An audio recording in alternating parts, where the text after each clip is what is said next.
Tonight on CBC Vancouver News. And now it's creeping up again, and that is concerning. A big jump in COVID-19 cases. Who most are being linked to? Also. But kids will be back in school that first week. Gradual restart. BC students back in their classrooms September 10th. And they ran him over, and then they were punching him in the face and head. Violent arrest under investigation. I can't breathe. There were two of them, and they both... Witnesses claim police were using excessive force. This is CBC Vancouver News.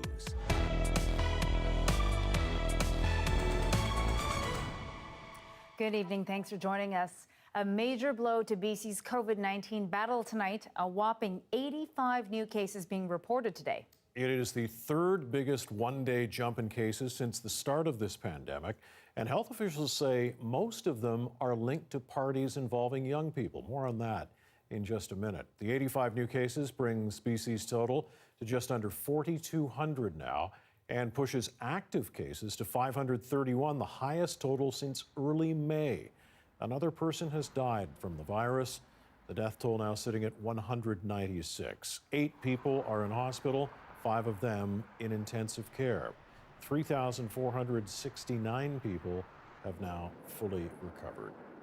To fight those surging cases and the growing number of transmission points, the province is going on a hiring spree, doubling the number of contact tracers in BC. Our Tanya Fletcher is live tonight with more. So Tanya, how many hires are we talking about here? Well, 500 healthcare professionals will be hired to help with contact tracing across the province. The positions will be filled in the fall. They will be temporary, and many are expected to be retired nurses or recent graduates. It's all part of BC's ramped up attempt to track down every single person who may have been exposed before they infect others. I asked Dr. Bonnie Henry how close we are to that threshold of transmission before the virus spreads too far beyond control, and whether we're nearing the point where contact tracers won't be able to keep up. However, she was confident we still are in a manageable place.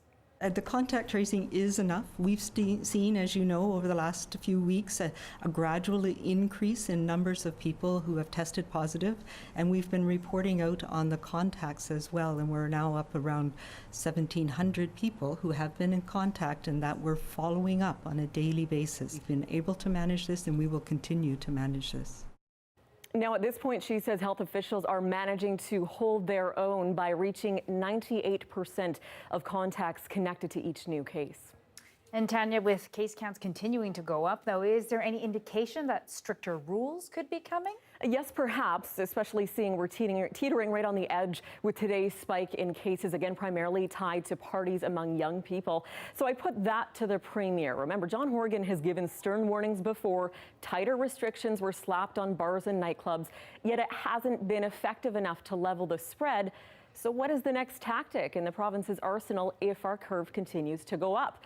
Well, he answered saying he's been discussing exactly that with Dr. Henry and Health Minister Adrian Dix over the past few days. When it comes to things like private parties, people flaunting the restriction on the number of faces in the smaller spaces. And so we're going to be looking hard at enforcement when it comes to situations like that. We don't want to do that. We prefer the good judgment of British Columbians, but those tools are available to us, and they're escalating, starting with warnings, of course, and then getting into more severe penalties. He pointed out BC has so far been successful without taking that punitive approach, but if this continues, the province will take further action. He said the question is what kind of action that will be. In the meantime, he put out a Deadpool appeal asking Vancouver-born actor Seth Rogen and Ryan Reynolds to help get out that COVID message to the younger demographic, admitting the current approach may not be working exactly. Lien, Mike. All right, Tanya Fletcher reporting live tonight. Thanks. Now, school is still in session come September, despite concerns from staff and parents about the province's plan. After hearing those concerns, though, officials now say only teachers are returning on September 8th. Students are expected on the 10th. The CBC's Zara Premji spoke to parents who still aren't sure that's enough to warrant sending their kids back. Yeah, tell me what you... Splitting time between educating, parenting, and running a business. It's become the new way of life in the Bonji household. One they were hoping to get away from come September. I personally, since the announcement has come out, have not slept a single night. Samin and Asif Banji are completely against the back-to-school plan as it stands.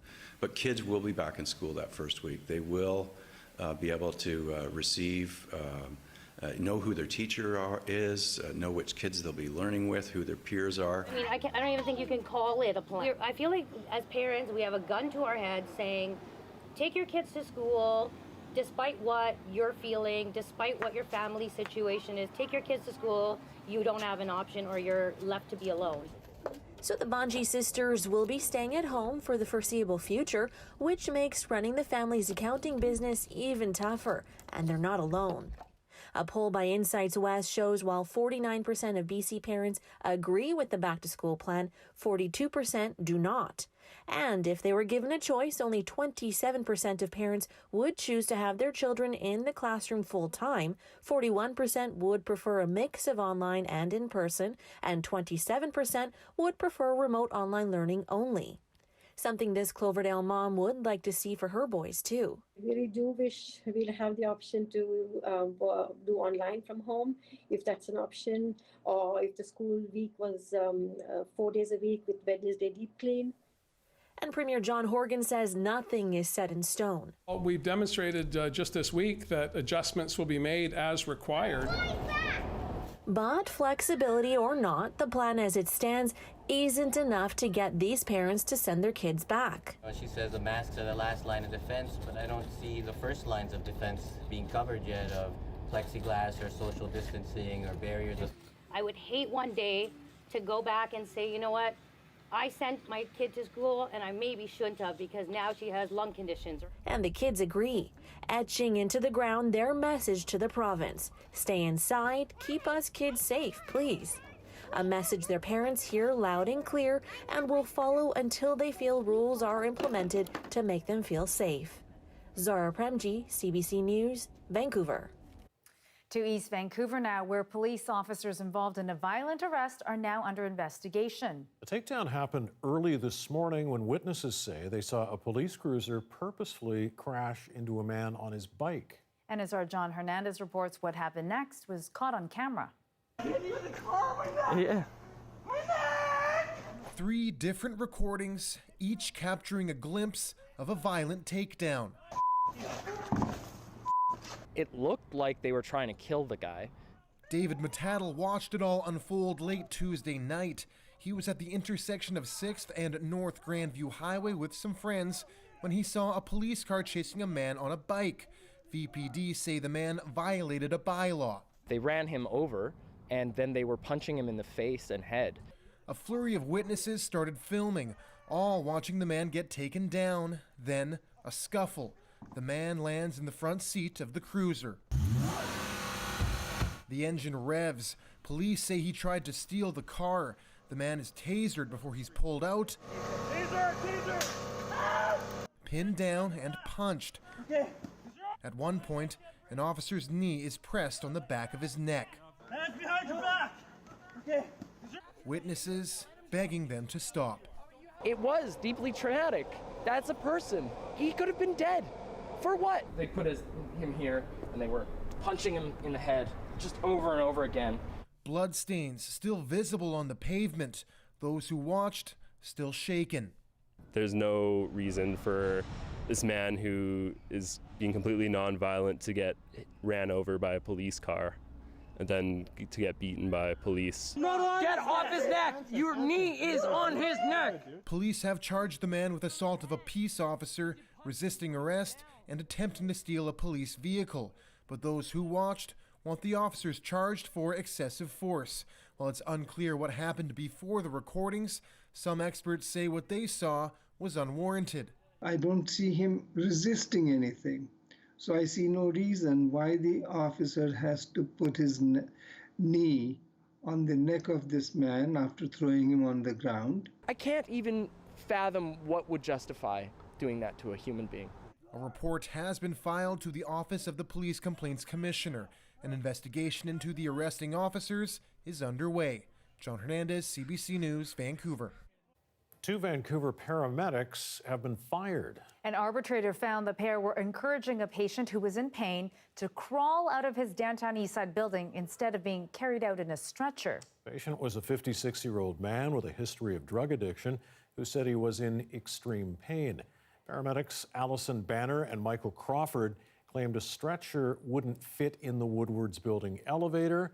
Crawford also said the patient was aggressive and didn't want to be touched. An investigation found both claims to be untrue. The patient was treated for sepsis and spent 3 days in ICU. The union says the decision to fire the 2 paramedics is under appeal to BC's Labour Relations Board. Abbotsford police are looking for a man wanted on several outstanding warrants. Lauren Joseph Guibault was seen in July getting into the driver's seat of a car in a local townhouse complex.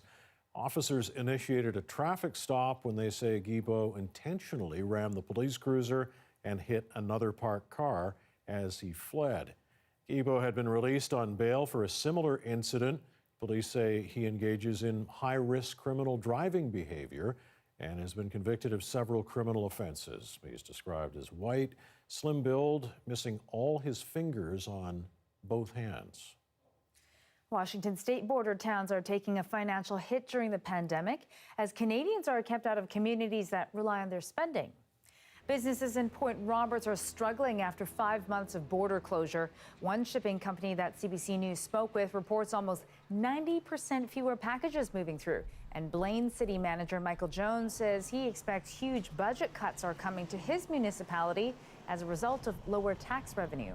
The vast majority of businesses remain open, many of them on limited hours, though, and with reduced staffing, as you can probably imagine. We have a lot of package delivery stores, mailbox stores, if you will. Those are running on very limited hours for the most part. There are very few people who can come down to pick up a package. Jones says even when the border reopens, Canadians might be reluctant to return if U.S. infection rates remain high. Vancouver's St. Paul's Hospital has been sold for almost $1 billion to Concord Pacific Development.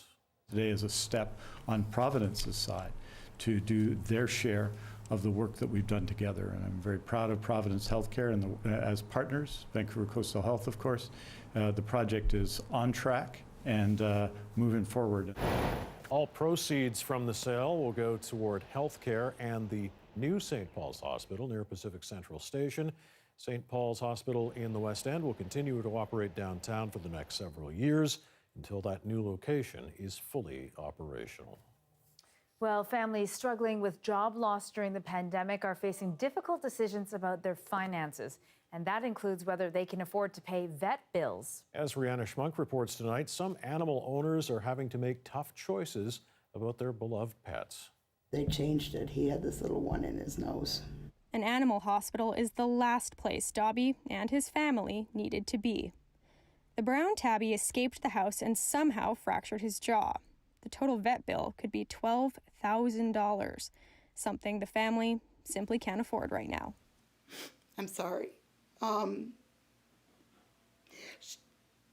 My child postponed graduating from university to cover his expenses for the weekend so that we could get him assessed by a surgeon. The Morgan family has lost much of their income because of the pandemic. They're among many families making wrenching decisions around vet care because money is tight. I hate to think of just putting him down. A lot of people have the attitude that it's just a cat, it's just an animal. But that is not the way I was raised, and that is not the way I've raised my children. The Richmond Animal Protection Society is one of few animal hospitals in the Lower Mainland offering subsidies for families. Requests for help are up 50% this year. They're left with very, very difficult choices. A lot of the times we get the calls that people are making the choice to euthanize because they just simply don't have the resources to help their animals. Pet insurance can be one way to help with sudden, unexpected costs, but for those without coverage, vets are trying to make compromises. We do like to make sure that every pet gets the best care possible, but some cases, for economic reasons, you kind of have to water it down a little bit. The Morgans are waiting for more tests to see what's next for Dobby. But like many, they'll do everything they can to save their pet. We see him more than just an animal. He is not a person, but he's a soul. He is a member of our family. Rihanna Schmunk, CBC News, Vancouver. And a Burnaby family is very thankful to be reunited with their dog after police say 2 men stole the animal from its yard. Our Dan Burrett joins us now live with more on this. And Dan, some of the dog napping was caught on camera? Indeed, Mike and Lien. The good news is 11-year-old Lucy, a Yorkshire Terrier adopted from Hong Kong, is now back at home. But she spent some scary hours away from home when someone stole her. Take a look. Lucy didn't make it easy, though. Mounties say on Monday around 2:40 in the afternoon, 2 men went into Lucy's yard on Berwick Street. She somehow got out of her harness. You can see her there. Mounties say a neighbor offered to help after the men claimed the dog belonged to them. Still, Lucy kept running away from them until the pair eventually caught her and took off in what appeared to be a newer model black Jaguar sedan. You can see them walking away there. But at 7 the next morning, a man walked up to Burnaby Mountie near Deer Lake Avenue and Rowan Avenue, holding Lucy, saying he had found her with no collar or tags. The officer took Lucy to the detachment. A cell guard took care of her until owners showed up. They're very happy to have her home and thankful to everybody who helped get her back, though Lucy is still a little jittery. Absolutely shocked, like just the brazenness of them coming onto the property, the fear of her missing and being taken like that, what their intentions were. Tom and Esther said they prayed Lucy would be returned. Prayers answered. Nice for a dog, they say, had a rough start to life anyway. Esther says Lucy was used by illegal breeders who cut dogs' vocal cords so they don't bark. Thankfully, a woman rescued her in that case, and now she's been rescued again. Well, it's good that she's back. That's fantastic. What do we know about the suspects, Dan? We'll take a look at the descriptions we've got here. The first suspect is believed to be the driver, said to be South Asian, between 25 and 30 years old, about 5'10" to 6 feet tall, with a medium muscular build, medium length spiked black hair. He was wearing aviators, a long-sleeved gray shirt, dark pants, and white running shoes. Suspect 2 is also said to be a South Asian man, about the same age, 25 to 30, about the same height, up to 6 feet tall, with a thin build. He was wearing black sunglasses and black running shoes. If you recognize either of them, you're asked to call Burnaby RCMP or Crime Stoppers. Interestingly enough, Lucy earned a new unofficial nickname while the Burnaby cell guard took care of her. Tank! Good dog. All right. Very good. Thank you for that, Dan. The next time you see an incident of animal cruelty, you can now report it anonymously through Crime Stoppers. They're now working with the BC SPCA to deal with everything from neglect to intentional cruelty. Witnesses can report through the toll-free number, Crime Stoppers app, or their website. And from there, the information gets redirected to the BC SPCA for investigation. Constables can recommend charges to Crown Counsel for prosecution. Another drowning is under investigation after a 61-year-old Alberta man lost consciousness while swimming here in BC. The incident happened yesterday afternoon at Okanagan Lake Beach in Penticton. Witnesses saw the man lose consciousness before bringing him to shore. They did CPR until emergency crews took over and took him to hospital, but he did not survive. Both RCMP and the BC Coroner's Service are investigating the drowning. Well, there's now a chance Canada could hold an election this year. And the possibility is being raised by the leader of the Bloc Québécois, who wants Prime Minister Justin Trudeau to resign. CBC's Evan Dyer looks at the possibility of bringing down the government. Today, the Bloc's leader said he's ready to bring down the hammer on the Trudeau government unless the Prime Minister, his Chief of Staff, and his Finance Minister all leave their posts. We are getting to the point where the question becomes, which is worse? Keeping them and this government in place, or creating a temporary distortion in the management of the crisis in going into an election? Conservative leadership candidate Erin O'Toole was musing today about the same thing. I think this is a tired and scandal-plagued, ethically challenged government that soon needs to be put out of its misery. Can somebody on the side tell us why the Prime Minister thinks the rules do not apply to him? But for all the talk of bringing down the government, can the opposition really do it? And do they really want to? Well, if every party voted the same way, all of the opposition parties would need to vote against the government to bring them down. What the government is proposing. But the opposition parties today hardly looked ready to work together. We did not have formal discussions with any other opposition party. As you know, we have as little discussions as possible with the NDP, which doesn't seem to be very worthy of it. And as the Bloc disparaged the NDP, the Conservatives bashed the Bloc. In fact, we're going to be leading the process because the Bloc Québécois can never form national government. They've backed the government at times when they should not have.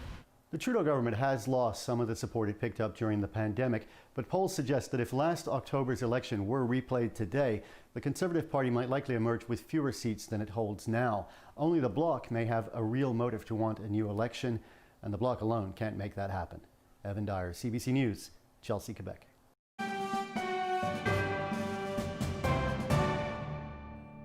U.S. presidential hopeful Joe Biden and his new running mate Kamala Harris made their first joint appearance today.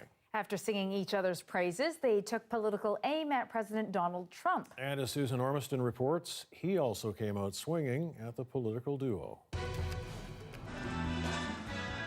Awkward, this pandemic campaign, a quiet kickoff in a near-empty school gym, and a political love-in between two former rivals. One of the reasons I chose Kamala is because we both believe that we can define America simply in one word: possibilities. Harris accepting her secondary role. Joe, I'm so proud to stand with you. Kamala Harris sketched out her biracial background: Jamaican father, South Asian mother, who took her to civil rights protests when she was in a stroller. We're experiencing a moral reckoning with racism and systemic injustice that has brought a new coalition of conscience to the streets of our country, demanding change. America is crying out for leadership. She blamed Trump as well for the disastrous course of this pandemic. The case against Donald Trump and Mike Pence is open and shut. The Biden-Harris ticket has energized Democrats. A record $26 million raised in 24 hours since Harris was added.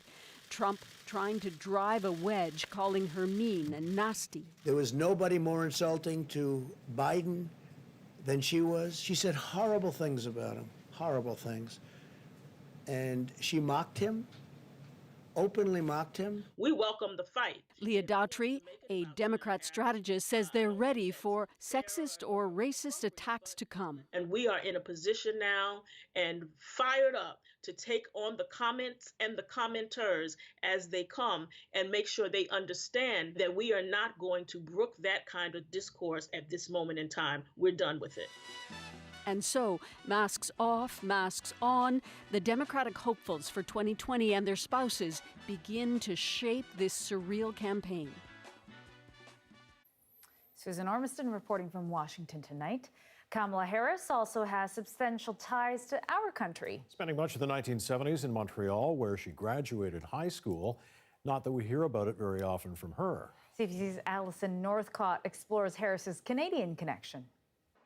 Kamala Harris went to Westmount High School while her mother, a cancer researcher, taught at McGill. Her smile and her generosity, she was a nice person. This former schoolmate says that high school experience likely helped shape who Harris is today. That school at the time, there's a lot of Jamaicans and people from Barbados and people from India and Chinese and stuff like that. Because of the multiculturalism and her able to speak with people from different backgrounds, I think that molded her very well for the position she's in now. Kamala has been quite quiet about her Canadian experience. And he says that likely won't change during the election. Because it doesn't really get her much politically, or it doesn't really sort of enhance her kind of position or her sort of posture in American politics. But he doesn't think her political rivals will use it against her either, since she was born in the U.S. There is no popular hostility towards Canada in the United States that one could tap into. I was raised to take action. I didn't grow up seeing somebody that looked like me in the political eye and that high up in office. That it means the world to me. This is truly going to be revolutionary. It's going to inspire so many other people to get involved in politics. Women of color, young girls like me who didn't think they had a shot. Although Harris's work as California's Attorney General has been criticized by some progressives, some say she will still appeal to many. It's been quite a journey these nearly 4 years with the current occupant in the White House. Reverend Dr. Rhonda Britton is from the U.S. and lives in Halifax. To see a Black woman chosen for this position in the land is affirming to the movement, and it says someone is listening. I would say good luck, and don't let them push you around with you. He's convinced Harris can hold her own, even if she has a tough political fight ahead. Alison Northcott, CBC News, Montreal. The weather update is brought to you by Fortis BC. Using more energy these days? We've got energy-saving tips, easy upgrades, how-to videos, and more.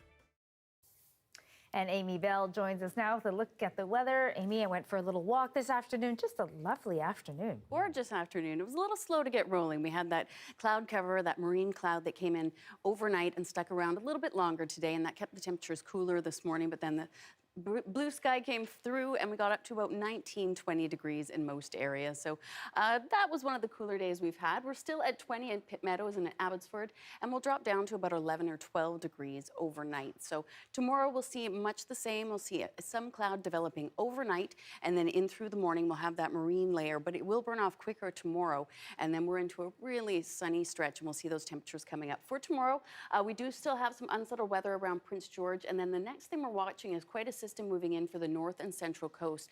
Starting tomorrow afternoon, we'll see it approaching, but you can see as it makes its way through Prince Rupert, Terrace, Haida Gwaii, fairly significant rainfall for sort of Wednesday night into Thursday and possibly Friday. It is going to be drier for most of the province. The Williams Lake will see that system sort of coming over as it makes its way in towards Alberta later in the week. But tomorrow will be a gorgeous day for most areas of the province, just moderate temperatures and lots of blue skies. We'll take a look now.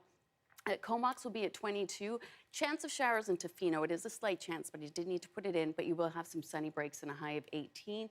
Looking gorgeous for Victoria. Whistler, mix of sun and cloud and a high of 20, and just 22 in the Fraser Valley. We're going to see a big change coming through by the time we get to the weekend, as we will see for us here in Metro Vancouver as well. As I mentioned, a chance of showers in Prince George, gorgeous day in Dease Lake, and Prince Rupert. You'll see those showers moving in later in the day, and that heavier rain arrives tomorrow night and sticks around all day Friday. 19 for Williams Lake and Cranbrook at 23 and 26 for Kamloops. Taking a look at our 5-day forecast, as I promised, we're going to see that heat returning just in time for the weekend. So tomorrow, just a high of 21, and we'll drop down to 11 overnight, 22 for Friday, and then for Saturday, we'll get up to about 28 inland. Sunday will be the hottest of the week.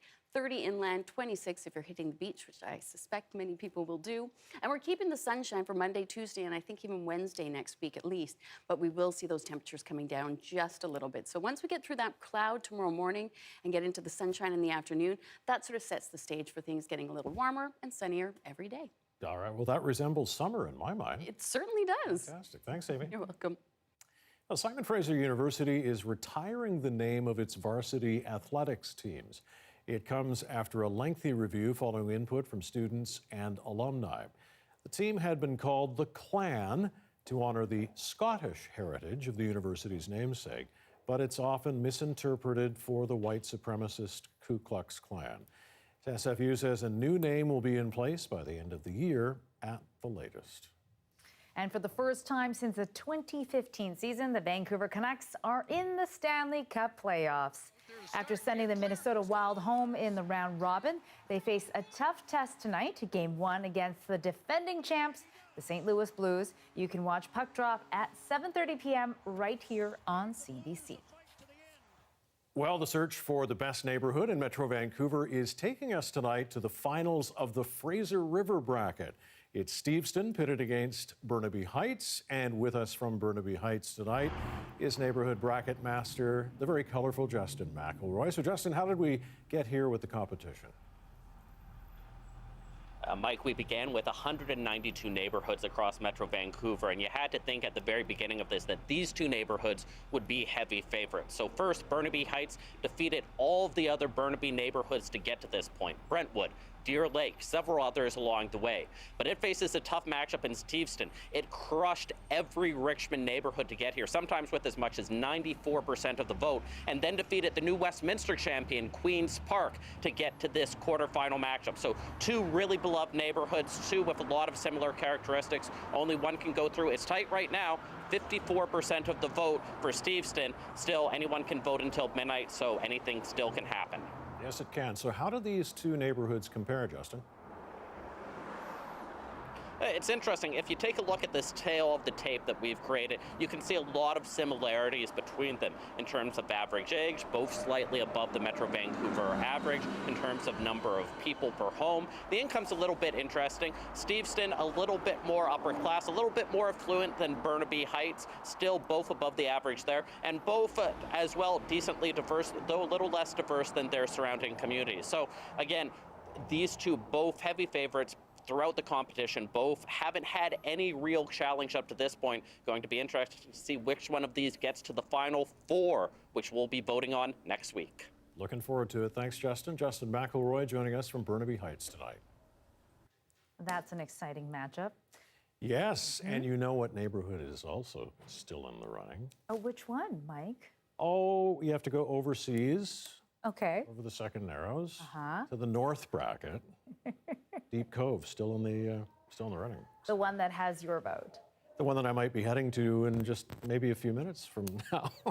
There we go. Well, you know, I spent the weekend in Steveston, and I'm heading to Burnaby Heights on Friday, so I'm very impartial, like the good journalist I am. Very good. Spreading the wealth. That's Good for right. you. All right, well, the hockey playoffs are on. You may have noticed you can find our newscast every weekday at 6 at cbc.ca/BC or any of our social media channels, which is probably what you're watching us on right now. Indeed. Our next local television newscast is at 11 o'clock with Mr. Dan Burritt right after the National. Thanks for watching online tonight. We'll see you again tomorrow. Good night.